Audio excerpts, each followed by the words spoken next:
Hello, ladies and gentlemen. Welcome to Nerdgenious.com. My name is Michael Byrne. Of course, I'm with the amazing Daniel Ibbertson. Amazing. A.K.A. Slopes Games Room.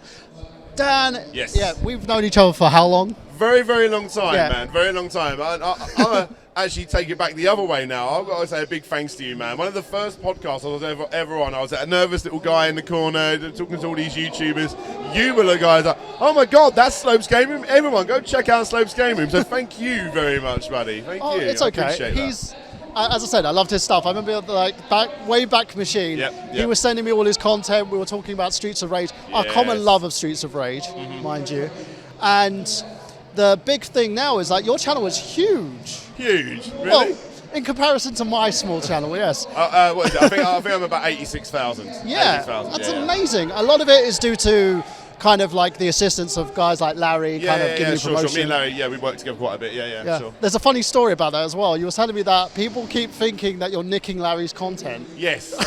So the videos that you'll see on Larry's channel, not so much now, but definitely from about a year ago when we worked a lot more closely together, they would either be my videos or sometimes I would actually edit some of his videos that other people had written for him. And therefore, when people came over to my channel that was, a third of the size maybe, they would think that I'm taking his content, which, yeah. Even though at the end of the videos, Larry does say that it's basically content that's on both the channels. Well, in the actual title, it has Daniel Ibbertson, but, you know.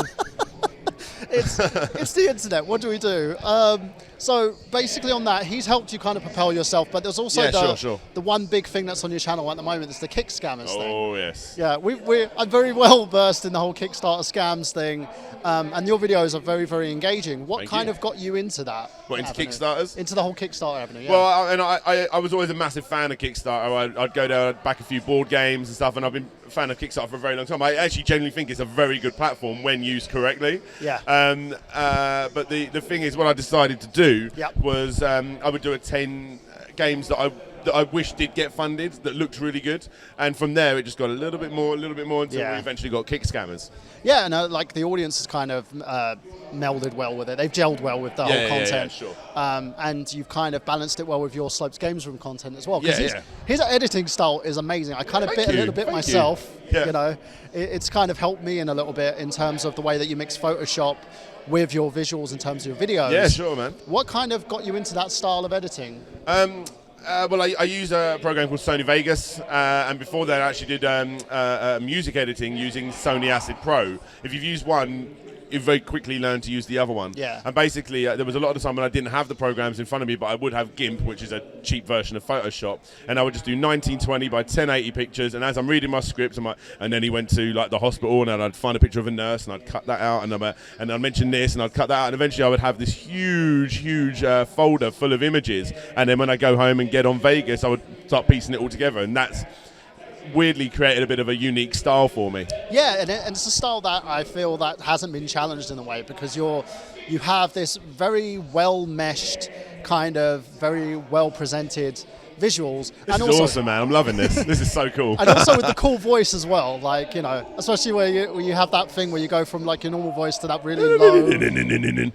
So the idea was originally when I was going to do Slopes Gaming, if you look at my URL, it's actually youtube.com/whatever it would be, and then DJ Slopes Room, because I was going to have more than just the video game side. So it was going to be Slopes Animation Room, Slopes Disney Room, Slopes Movie Room, and I'll be reviewing all these different things. Obviously, I've kept it video games and Kickstarter.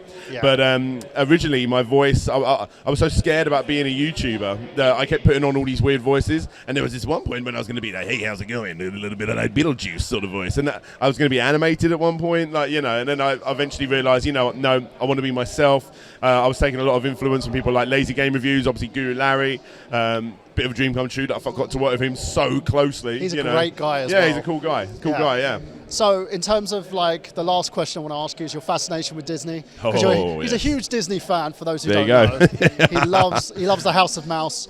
What's the one Disney property that you want to see come back that hasn't come back? Well, like the way that like these new movies are being made of old ones, do you mean? Yeah, and also like a one that you want to see continue, because there's a lot of ones that they've placed on the back burner.